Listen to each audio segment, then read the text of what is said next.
Terus apalagi kok ketika Nabi wafat yang tersisa jumlah sahabat, ya nggak akan ketemu sih tepatnya berapa karena waktu itu nggak ada sensus, ya. Tapi beberapa imam menyebutkan pendapat mereka masing-masing. Salah satunya disatukan dalam kitabnya Syekh Dr. Munir Ghotban Tarbiyatu Qiyadiyah, mengutip beberapa pendapat imam seperti misalkan Imam Abu Nuaim Al-Asfahani, penulis kitab Hilyatul Auliya, atau Imam As-Suyuti, bahwa jumlah sahabat itu kalau di rata-rata sekitar 120.000 sahabat. 120.000. Yang bahkan beliau menambahkan 2.000 dari 120.000 itu mereka adalah orang-orang yang punya kemampuan kepemimpinan skala internasional. Sampai tadi Syekh Dr. Munir Ghotman ini sesumbar di dalam kitab itu. 1 dari 2.000 sahabat Nabi itu ada di dunia di zaman sekarang, dunia nyaman dengan kepemimpinan beliau. Berani sesumbar kayak gitu. Ya. Dan ini siapa aja memang orang-orangnya? Oh, ada yang dulunya raja perampok, Jundub bin Junadah, dikenal dengan nama Abu Dzar Al-Ghifari, tapi jadi sahabat itu, ya. Lalu di kitab lain, kitab Ar-Rasul Al-Mu'alim, mengingatkan, ini buku yang menuliskan bahwa bagaimana Rasul dari sudut pandang sebagai seorang pendidik. Nah, musannifnya bilang, kalau Nabi tidak punya mukjizat lain, bahkan kalau Al-Quran gak turun ke Nabi, dan yang ada pada diri Nabi cuma menghasilkan 120.000 orang itu tadi, maka beliau menyebutkan itu tetap layak menobatkan beliau sebagai sebaik-baiknya Nabi.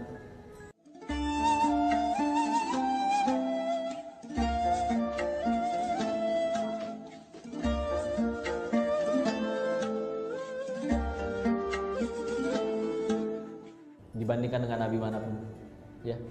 Karena bukan satu sahabat masuk ke satu negeri, sahabatnya terpengaruh negeri yang baru, bukan. Satu sahabat bisa mempengaruhi negeri yang baru. Ya. Hasilnya seperti itu. Dan unik ya, kalau ada yang pernah ke Madinah, kita tahu makam Baqi ya. Ada berapa batu nisan di situ, Pak? Pernah ngitung nggak? Atau pernah baca? 10.000. Sedangkan tadi katanya 120.000 sahabat. Menunjukkan bahwa memang mereka tuh berkelana kemana-mana, sampai yang tinggal di Madinah, sampai wafat di Madinah tuh tinggal 10.000. Sisanya entah di mana mereka, di negeri mana, mati dalam dakwah, ya. Insyaallah. Nah, itu sisa yang dihasilkan, ya. Dari yang tadinya yang percaya 4 orang, hasilnya seperti itu. Dan seperti apa memang perjuangannya? Ya ini baru bicara berkah itu seperti ini. Karena Nabi sama kita satu harinya sama, Pak. 24 jam. Kita perlu tidur, beliau juga iya. Kita perlu makan, beliau juga iya. Kita seorang ayah, beliau juga iya. Kita seorang suami, beliau juga iya. Tapi bahkan beliau punya peran yang lebih besar. Pemimpin iya, imam iya, pengusaha iya.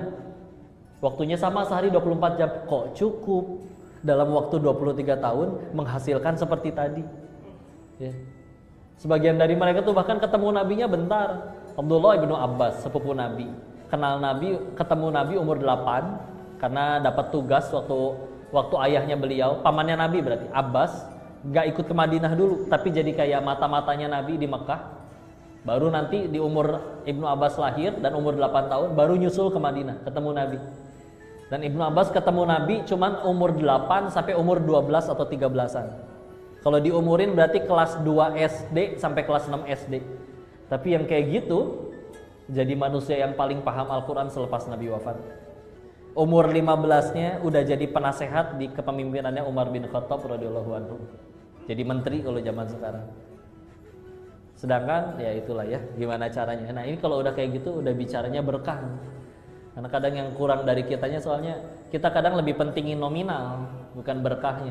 Makanya itulah yang bikin yang korupsi masih nggak bahagia juga. Karena nominal mereka punya, tapi ya berkahnya nggak ada.